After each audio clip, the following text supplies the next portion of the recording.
and welcome to this week's episode of A Lost Cause. I'm Shawna. And I'm Annie, as always. And we have a very special occasion coming up because in only 2 days, it is Annie's birthday. Happy birthday to Annie. And you will be turning? 14. 14.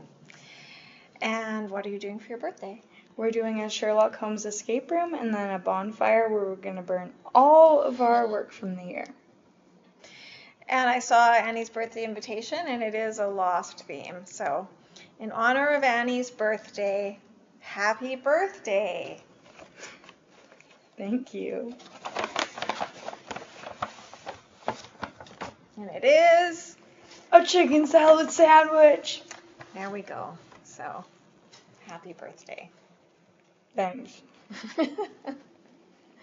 And we should mention a shout out this week to Sobeys, who makes a really good mini chicken salad sandwich that I dare say even Saeed would appreciate. So, and so this week's episode we are talking about Charlie Pace.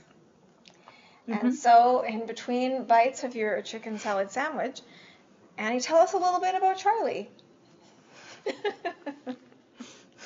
You go. Well, Charlie is a survivor of Flight 815. He, I believe, is from Manchester, England. That's right. A rock star. So part of the band Drive Shaft, which we get the idea they're kind of a bit of a one-hit wonder. And their big hit single is called You All Everybody. You All Everybody. Very repetitive, very simple. And Charlie is in the band with his brother. Mm-hmm. What's his name? Do you remember? Liam. Liam. Very good. So yes, and so this is an important part of Charlie's backstory, actually, because, like our view of Charlie changes a little bit. We do learn that he has a heroin addiction. And how did that start? With the band. But particularly his brother, right? Right. I think there's a flashback episode where Charlie had managed to really avoid all the pitfalls of the rock star lifestyle, more or less. But then just under the influence of his brother, he does end up trying drugs. And then by the time he crashes on the island, he has a pretty severe heroin addiction. Mm-hmm. And I think at the time of the crash, he was actually in the bathroom, right? Trying to, yeah.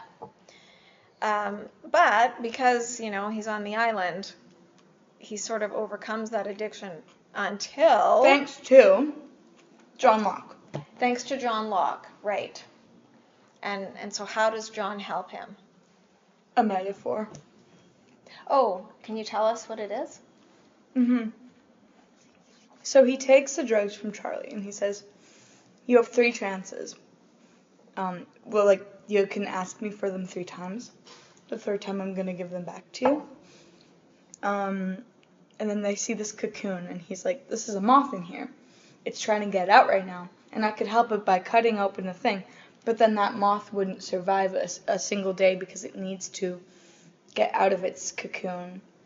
It needs to fight its own way. Yeah, and it won't be ready to survive if it because it gets help. It gets strengthened through the fight. Jack gets buried under a cave, and then Charlie goes in trying to help him, and then when they're in there, he sees the moth flying, and then he gets them out of the cave, and he asks for the 3rd time for his heroin back, and he throws it in the fire. So good on you, Charlie. It's a great moment for Charlie. But wouldn't you know it, a plane is discovered. It falls on Boone. So this plane just kind of brings nothing but bad news, really. I want to mention that Boone survived a plane crash, but died because of a crashed plane. Really makes you think. It does, yes. It's too bad that Alanis Morissette didn't know about that for her song Ironic, which doesn't actually include any irony in it, but that is ironic, I think. So then not only like this plane falls on Boone and kills him, but what's in the plane? Heroin. Well, so we have these, it's just like one of those iconic lost things, right? It's the Virgin Mary statues, and inside of them they're packed with these little packages of heroin. So this is Charlie's struggle, his addiction. We also learn a little bit about his past in different flashbacks, and one interesting thing that maybe not everybody noticed, there is a reference to The Office in. Yeah, we're watching. Me and my brother are watching that one right now. And so, what is it?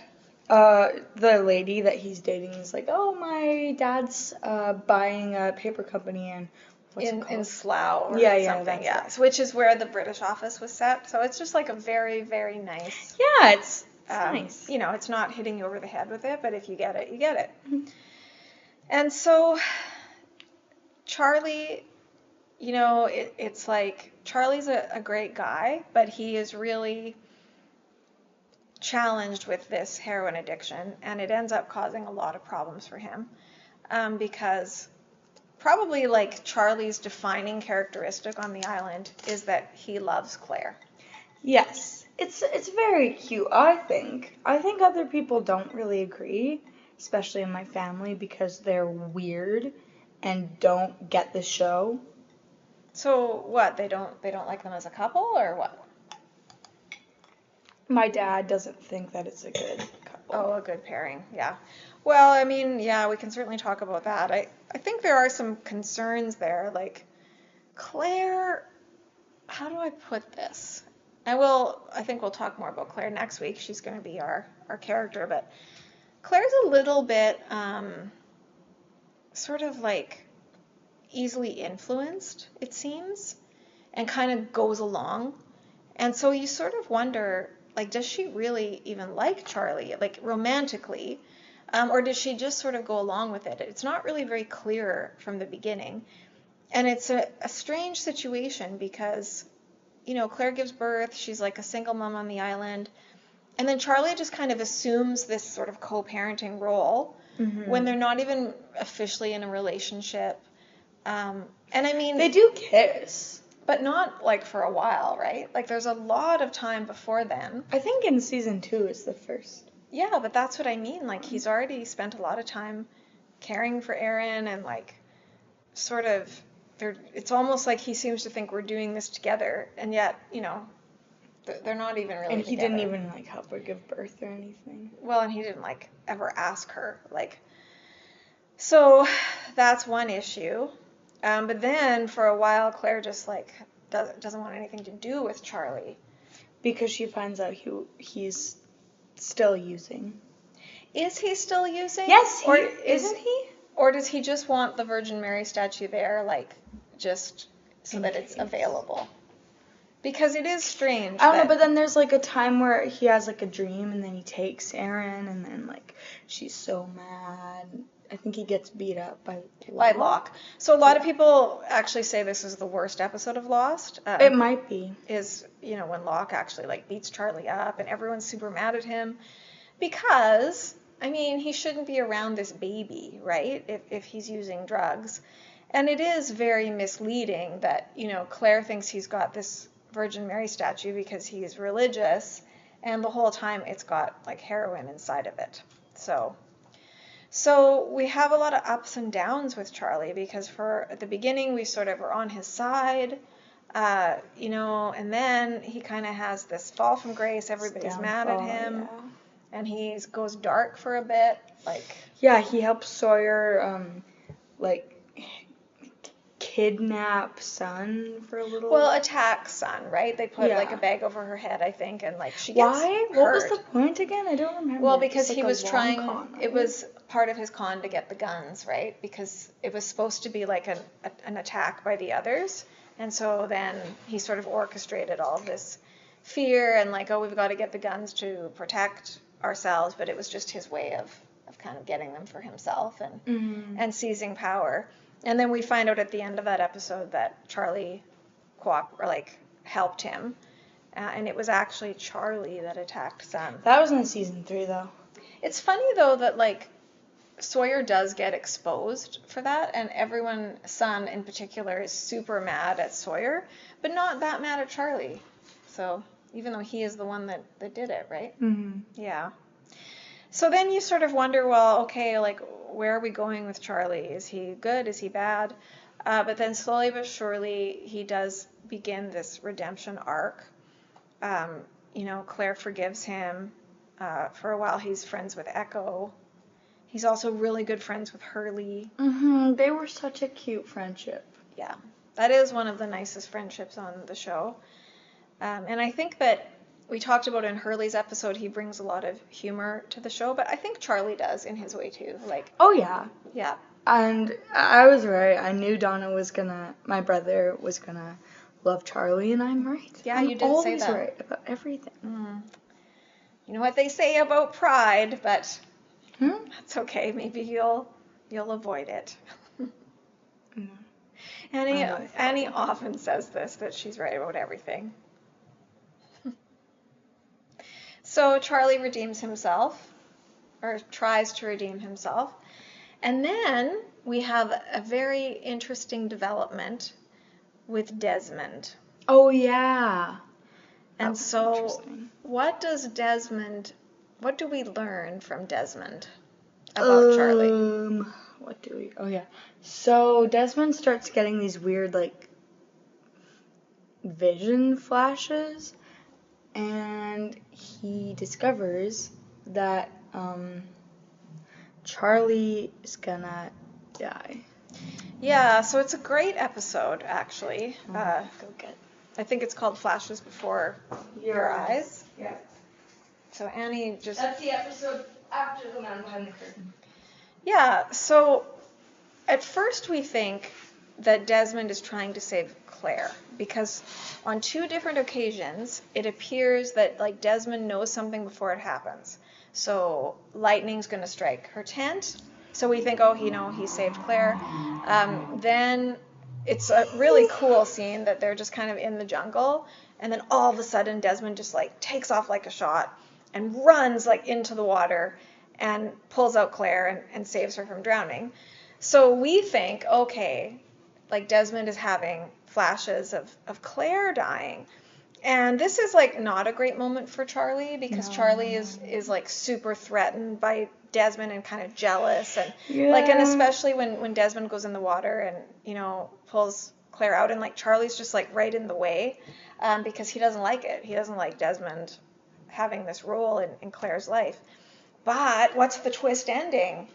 It's actually Charlie that's gonna die. It's Charlie he was trying to save. And you might think, well, it's not like, he got saved, right? It's over now. He's not gonna. But we know from the all-knowing Eloise Hawking that the universe has a way of correcting itself. Yeah. And the metaphor she used for that was the red Converse. Which sort of play the role of the ruby slippers. The ruby slippers. The Wizard of Oz. We think, because there are like lots of references to the Wizard of Oz throughout Lost, and this is a very subtle one. So Desmond, when he turns the key, when Locke doesn't push the button, and so there's this release of whatever it is, magnetism, and so then we find out that Desmond kind of goes back in time and meets Eloise Hawking at a jewelry store. He's about to buy an engagement ring for Penny, and Eloise is like, no, like you don't go through with it, Desmond. You don't ask her to marry you. And so Eloise is trying to explain to Desmond that it's sort of along the rule of time travel, right? Whatever happened, happened, and that the universe, it's almost like something is destined to happen. There's no way to stop it.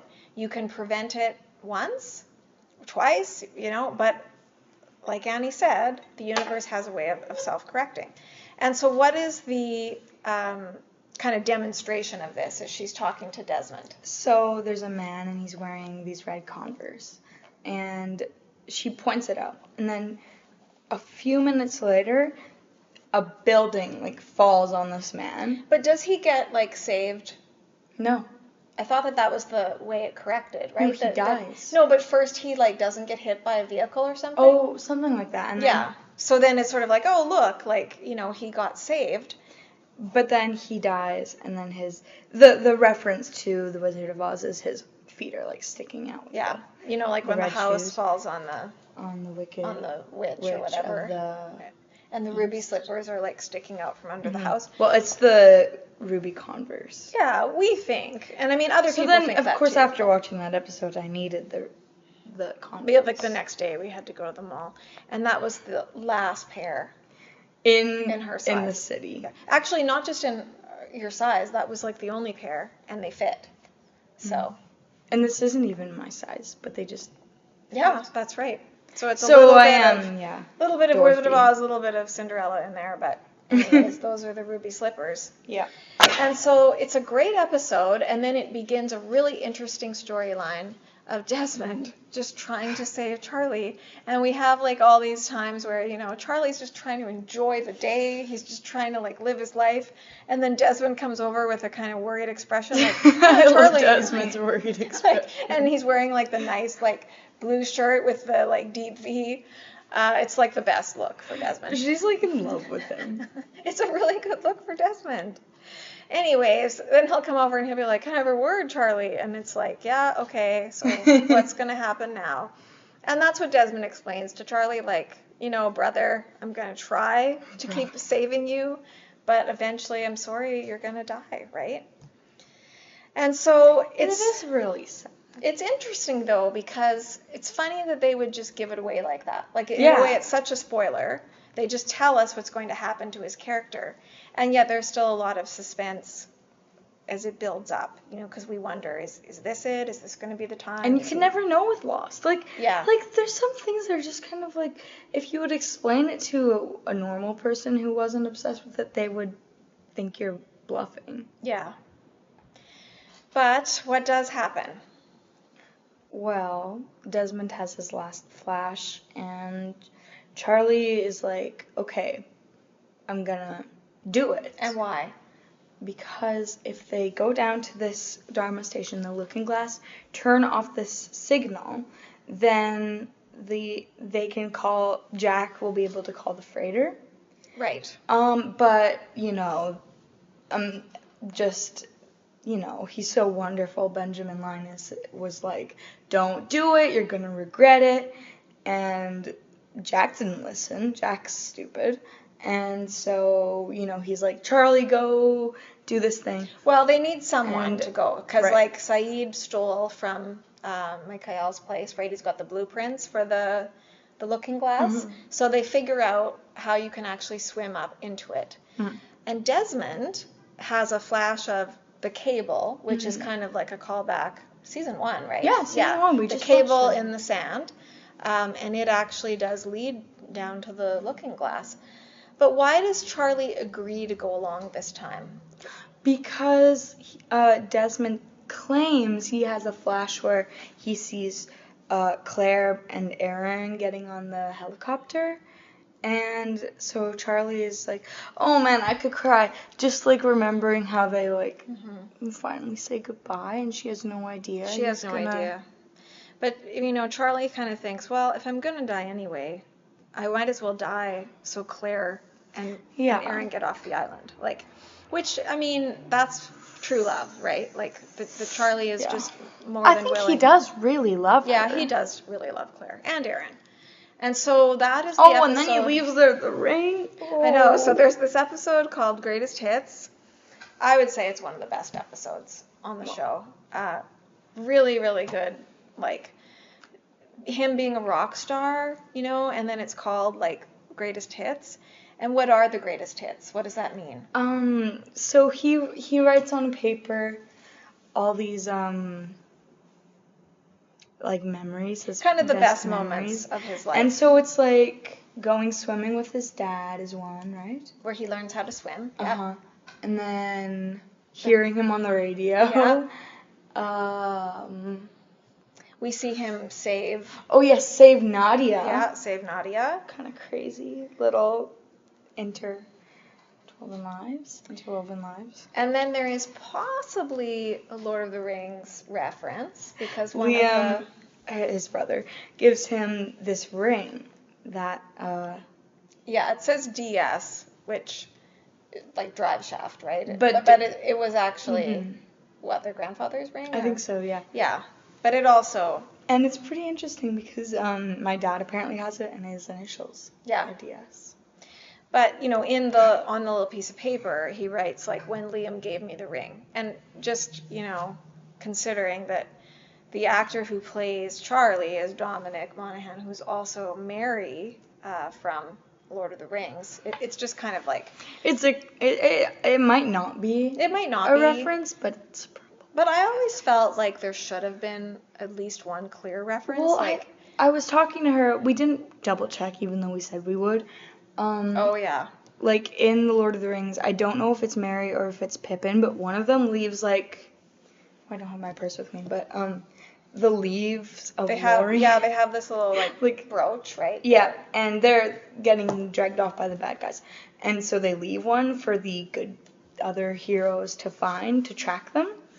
And in season 1, when Ethan is dragging off Claire and Charlie, he leaves his little, like, finger things. Yeah. For them to find. Or does he? Or is that Ethan who does that? Because it could have been I'm not sure, but it would be cool if it was a little nod to Lord of the Rings. I'm not sure if it was even Merry, but... I mean, I would guess that there's, like, sort of an intersection there of fans of, like, Lost and Lord of the Rings, just because, like, they're both so good and, like, they both have this kind of mythology to them. Yeah. So this time Charlie agrees to go along, and it's just such a great episode for both Charlie and Desmond because, you know, they're in the boat.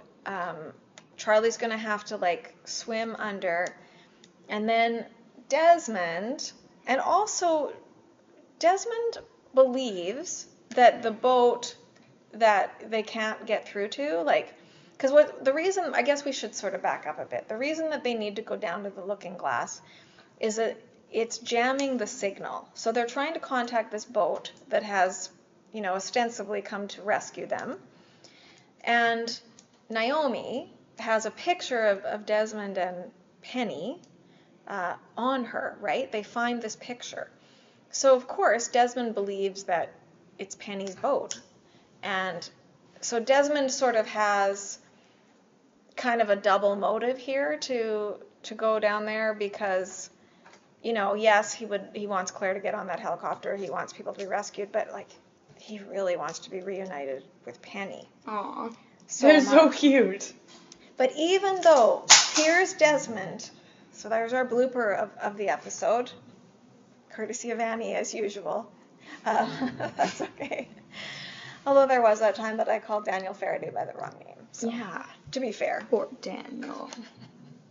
In any event, right on the, like, brink of getting to see Penny, what does Desmond do? He offers to go in Charlie's place and sacrifice himself. Desmond. But then, in a great moment also, what does Charlie do? Charlie just, like, hits him. Yeah. Another like classic real Sun getting style. hit in the head with an oar. Yeah, a la Sun. And so then Desmond is just knocked out cold. And then Charlie swims down. And then Desmond comes to. And yeah, and there's like this whole, and there's like these dumb other girls. It is a little bit frustrating because... What were their names again? I don't remember. But, like, the suspense is really building, and we think that something's about to happen, like, right away. And then Charlie gets down there, and there's these, like, two others guarding the place, and now, like, you know, Charlie's being held captive, and so it's a little bit frustrating. It is very frustrating. And then, like, Mikael pulls up. Yeah. And then... Who we thought was dead. But then it sort of seems like, oh, maybe in the way that Richard doesn't age, maybe, like, Mikael can't be killed. Mm-hmm. But eventually we do reach the climax, and so does Charlie die? Yeah. And what happens? He flicks the switch. Nothing happens. No explosion. No nothing. Mikael forgot to add, pulls the thing Pin of out this of a grenade yeah. from outside of this window, and the room fills with water. And Desmond is watching from through this window of this door. But before that happens, Charlie learns something very important. Right. Penny is calling him, and we see her. It's yes, like a video call. like a FaceTime. And Penny informs Charlie that is not her boat. Like, she is looking for the island, and she's looking for Desmond, but it's not her boat. Yeah. And so Desmond is on the other side of the door. And actually gets a glimpse of Penny, like, sees her. Yeah, he hears her, and he's, like, running towards, but it's too late. Charlie closes the door so he doesn't die. Don't really know why he does that. Well, so that the whole place doesn't get flooded, right? But Charlie does something pretty wise, and he dies like this. Yeah, so there's the little window, and so he put it closer just so everyone, yeah. And so that's his way of telling Desmond, like, hey, Desmond, it's not Penny's boat. So it's a hugely sort of heroic death for Charlie, because, you know, he conveys this information. It's like the last thing he does. And, I mean, there are a lot of death scenes on Lost, but I would have to say that Charlie's is maybe, like, one of the most moving, if not the most moving. No, his is the second for me. Okay. So we have the iconic moment of, like, not Penny's boat. And then I just really love that, like, he crosses himself also. Oh, yeah. Aw. Yeah. And so we really don't have any doubts about Charlie's redemption, right? Like, he comes all the way back around, fully redeems himself. And, you know, that's saying a lot for me because, to be honest, like, there are times in the show where I'm... And the instant he dies, Aaron starts crying. Yeah. Well, and then we didn't say how he left the ring in Aaron's crib as a way And of the saying last goodbye. greatest hits was the night it was said the night I met you. Oh, I'm actually tearing up. I didn't think this would actually happen. It's a beautiful, beautiful episode, and Charlie really won me over. Like, there are times in the show where, you know, I find him extremely... I find him annoying, but it's not so much the character. It's like there's a few times in the acting choices. So I'm thinking particularly... This is like one of my big beefs that everybody hears about all the time. Yep. Is that there's the scene where Charlie's trying not to read Claire's diary, and, like, the acting to me is just so cringy. Like, how he's, you know, just whatever, sitting on his hands and, like, just doing all these things to try to distract himself. Shawna needs to calm down. Well, the thing is, like, the reason that I find it so cringy is because it reminds me of the feeling I get in Fellowship of the Ring, where, you know, Pippin and Mary steal the fireworks at Bilbo's birthday party, and then, like, Mary's trying to be all, like, inconspicuous, even though there's no one there. Like, there are only two in there, and he, like, is walking backwards, like, eating this apple, and just the way that he's eating the apple, it just infuriates me to no end. Like, it just makes me so angry. See, there's things that me and Shawna have that are, like, make us insane. Yeah. And some of them aren't fair. Right. But, like, that's hers. Yeah, and one of yours is that little girl, Freda, or whatever, and when she says, "Where is Mama?" Like, I mean, most people think she's really like cute. She's like that one, like, other child. She's so annoying, and she's like, "How's Anna Lucia? Get out! No one cares about her." So, anyways. Okay. So the point of that was... A couple of firsts on this podcast. Yeah. Like... A few triggers for Annie, but anyways, that is one of my triggers. But I fully forgive Charlie. He completely won me over with Greatest Hits, and the diary scene, I can let it go a little bit. Hardly. Yeah, I'm still struggling with the apple scene in LOTR, but you know, never gonna let that one go. Well, because of that, though, like, I mean, I think everyone must admit that Dominic Monaghan's performance in the Lord of the Rings trilogy, like, it's probably the weakest performance of the main cast. Mm-hmm. So So then I was sort of left with this question of like, is he even really a very good actor? Yes. And yeah, he is. Yeah, he is. Yeah. Maybe he's not that great at like the comedic scenes, but he's really good. Like, I totally bought in for a Not Penny's Boat. And obviously a lot of other people did too. Because on the Getting Lost documentary, they interview the actress who plays Penny, and she shares how, like, you know, she everywhere she goes, people are like holding up their hand with like Not Penny's Boat written on it, and her kids are just like, why does this keep happening? And people get it tattooed. You know, one time when like Annie was having a shower at my place, and she like wrote in the steam, like on the mirror, like Not Penny's Boat. So obviously it was a very, very impactful moment for a lot of people, a lot of fans, and just one of the classic Lost moments. And so we lose Charlie to an extent. He does come back from time to time in flashbacks. And then talking to Hurley. Talking to Hurley, yeah. Because Hurley can see the dead. We've already been over this, right? Yeah, Hurley can see dead people. And because they were such good friends, Charlie comes to visit him, which is good because their goodbye was kind of, you know, sad because, like, Charlie's just trying to protect Hurley, right? But, like, Hurley wants to come along, and Charlie doesn't want anything to happen to him, and for some reason he doesn't want anyone to know that he's basically going to his death. And so he actually says something really mean to Hurley, like, you won't fit in the boat anyway, or whatever. But then he does call him back, and they hug, and they have a nice goodbye. But it's very sad because, you know, Claire doesn't know this is the last time she's going to see him. No one has any idea, but he does actually die. But let's talk about the real reason that Dominic Monaghan left the show. Oh. So, what season were they dating in? I think, like, maybe the first 2 seasons. Okay. So him and Evangeline Lilly, the Kate actress, were actually a couple.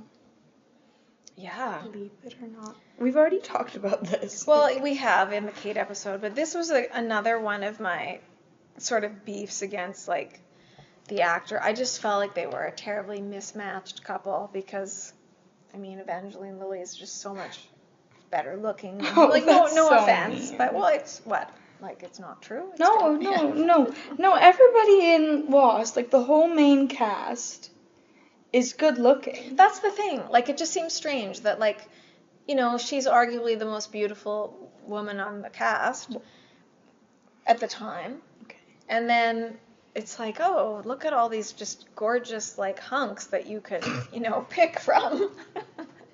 And then somehow she ends up with him. But she did break his heart. Mm-hmm. It's not as bad as Sabrina Carpenter and what's his name? Oh, that Barry guy? Barry whatever. Like, that was like, whoa, how did this happen, you know? Because, like, she's stunning. She's amazing. And he looks like a hairless cat. Well, you know, I don't want to invite any, like, defamation lawsuits against our poor little podcast, but, I mean, everybody, like, no one can remember his name, but he's sort of known as, like, the ugly guy. And then, I know who you're talking about. So it just seems like such a mismatch. But this one wasn't quite as bad. No, it wasn't that bad. And it didn't end well. I don't know how it ended. I see pictures of them on Pinterest and then just paragraphs hating on everyone Dom was so for mad no at him. reason. It's like, why does he get her? I think was what was really motivating it. I don't know, but like weird. It's but like years in the future, you know, when he was being interviewed, like he did say that she broke his heart. So I guess it was just too hard for him to like be on the set with her, and it was such a close-knit cast, and they're all living because they're like Hawaii. All singing together, like that would be really awkward. So it was just like it was too hard, and really you kind of notice they don't have as many scenes together too. Like those first seasons, they have a lot of scenes together, but then towards the end of Charlie's time, you know, they're not really together very much. So I really think that it is a loss to the show. to lose Charlie because he was such a substantial character, and you have the whole relationship with Claire, you know, his relationship with Aaron. He did kind of lighten the mood from time to time, sort of had some good commentary, you know, about what was going on. And so it was a real loss to the show. And then not only did he break up with Evangeline Lilly, but it would appear that there's also some bad blood between him and Matthew Fox, because like I've read quotes of, you know, him saying very negative things about Matthew Fox. So sort of interesting that neither one of them were on the Getting Lost documentary.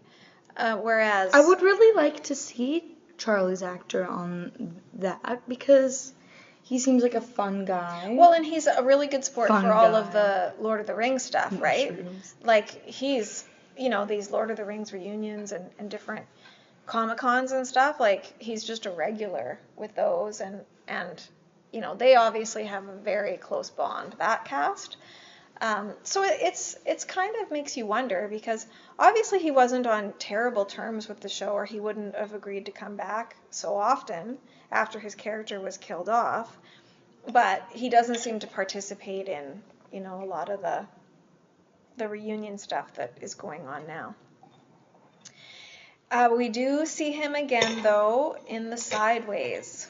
So tell us a little bit about Sideways Charlie. Sideways Charlie is... What is happening with my hair? Sorry, Sideways Charlie is... I don't know. He's okay. He's just... I'm not digging the buzz cut. Yeah, so you're just talking about his hair then. Okay. Yeah. But he plays a very important role in Sideways, because he is actually the first one to get kind of a glimpse into what's really going on. And so it's a nice kind of full circle moment with him and Desmond, because, you know, on the island, Desmond was the one that was sort of explaining things to Charlie and like telling him, you know, the larger picture. But in the Sideways, it's actually Charlie. Is it? Yeah. Oh, right. Remember he crashes the car underwater? Right, but like how does he figure out at first? Well, doesn't he almost die like on the plane? Like, because he's trapped in the bathroom or whatever, and he like is choking on the heroin. Yeah, because he tries to swallow it. Right. And so that's often when people get sort of the flashes in the Sideways of like the island, and he gets a glimpse of Claire, right? Oh yeah, and they're so cute. And so then he actually like wants to recreate these near-death experiences so that he can see Claire again. And so Desmond is like a driver, and so it's all leading up in the Sideways to this concert, right? And Drive Shaft is going to play at the concert, and Daniel Faraday for some reason is playing the piano, and it just does not work. So Desmond's assignment is to get Charlie to the gig, but instead Charlie like crashes the car into the water, and then Desmond gets a flash of not getting his boat, because he picks it up. Yeah, and so then it's just a really brilliant way of kind of bringing it all together. And then finally, the moment we're all waiting for, Charlie and Claire are reunited at this concert. And she is having her baby. Yeah, so she's in the crowd, Charlie's on the stage, kind of not into it, sees Claire, is like, there she is, there's that woman, and then follows her kind of backstage because she, you know, goes into labor, and he's actually there when Aaron's born, and then they all remember, right, together. And well, her and Kate, but then Charlie too, right? And so obviously things were a little bit... Oh man, what is happening? Why am I almost crying? This isn't supposed to happen. Yeah, like what happened to your, you know, cold heart? I don't know. See the power of Lost. And so things were obviously better between Evangeline Lilly and him at that time, because they are in that scene together, right, in the Sideways. But you know, having said that, I am really just kidding, because I don't think anybody with a cold heart would like Lost. You sort of have to be an emotional person and a bit of a crier, I think, to really Okay. fully come enjoy on. Lost. You don't have to be mean. I'm not being mean. I'm saying, like, it's a very emotional show. And maybe that's why a lot of people can't see it through, is that it's just sort of, and even myself, like, in between this, like, before this last rewatch, like, I would sometimes think about rewatching Lost, and I'd just be like, I don't know if I'm up for it emotionally to kind of go through all of that again. Although, like, so glad I did, right? So, yes, we see Charlie and Claire reunited. So as we kind of wrap up this episode, what would you say are just a few moments like Charlie at his best? Oh, Charlie. Just like all of that. Yeah. You like the peanut butter I do like that. storyline? It wasn't that bad. People hate on that and think it's cringy and weird, but I thought it was kind of sweet. Yeah. Like, it's not as cringy as the diary, but I mean, you know. So first he's like pretending that he found peanut butter. Because the deal is if he finds Claire peanut butter, she'll move into the caves. Because he's like, thinks Bad that's safer. idea. Yeah. Like, what? But then he really does find peanut butter. There's peanut butter in the hatch. Actually, it's not a bad idea. I kind of forget which team I'm playing for sometimes. Yeah. And then I like Charlie in the hatch. I'm like listening to records of Hurley. That's fun. I like Charlie's Bob Dylan shirt. I like Charlie when he's kind of having that argument with Hurley about like who would win in a foot race between Superman and the Flash. Which Dono, my little brother, has argued with my dad about before. So He's like, gonna love that scene. Hey, that's gonna be like, wow. Yeah, I think we've already talked about Charlie at his worst, so we don't really have to end on a negative note. But overall, I think that Charlie Pace is one of the most important characters in Lost and gives us a lot of the best moments on the show and a lot of the most romantic moments as well. oh yeah. And we should And add... it's one of the romances that kind of almost would work out until. Yeah, like, and it's sort of, we didn't really finish, like, close the loop on that, but then it is revealed, like, oh, Claire is in love with him. You know, because sometimes you wonder, like, is Charlie just in the friend zone here? But then, yeah, she does love him. And kind of realizes that, you know, shortly before. That's the thing that you sort of forget as a viewer, because we have 3 full seasons, which seems like if you're actually watching it in real time is like 3 years. When I watched the original run, that's 3 years. And yet I wouldn't be able to wait. On the island, only like a couple of months have passed, right? So they didn't actually have that much time together. But we love you, Charlie. And of course, no episode would be complete without the hot take. Oh, right. Oh, I thought we were going to end it because it's 42 minutes, and that's what we were going for. I know, but we have to do the hot take. We'll edit that out. It's just funny to me that Annie always forgets about the hot take. But what is your hot take? My hot take is completely original today, and it is Charlie is like kind of the most relatable-ish character, sort of. Yeah, and that we think that, you know, the hit song, You All Everybody, is sort of about Charlie himself, because he is kind of the, like, everybody character. Even though he battles addiction, which we don't all do. No. You know, we're not all, like, rock stars, and yet Charlie just does seem to be very relatable, very normal. Yeah. We love you, Charlie. And Charlie's almost like a bit of a narrator at times, you know? Mm-hmm. And so then that is kind of lost when his character dies and he leaves the show. But I think that he did play a very important role, kind of in that capacity as sort of the everyman. Because there's a lot of extreme characters and backstories and situations. But Charlie's like a bit more kind of an average guy. Mm-hmm. And so, cheers to you, Charlie. Cheers to Charlie. Next week, we will do sort of his counterpart, Claire. So please Claire stay tuned and for that. Aaron. Yeah, Claire. I don't think we could do a whole episode about Aaron, you know, and his juice and pushing the elevator button. Like, really, we can't. That's another one of both of our shared pet peeves. So just We'll be save ready. that for like- next week. So just a little bit of a preview there. But I mean, yeah, like. Okay, and so, namaste. And see you in another life. Bye-bye. Thanks for joining us.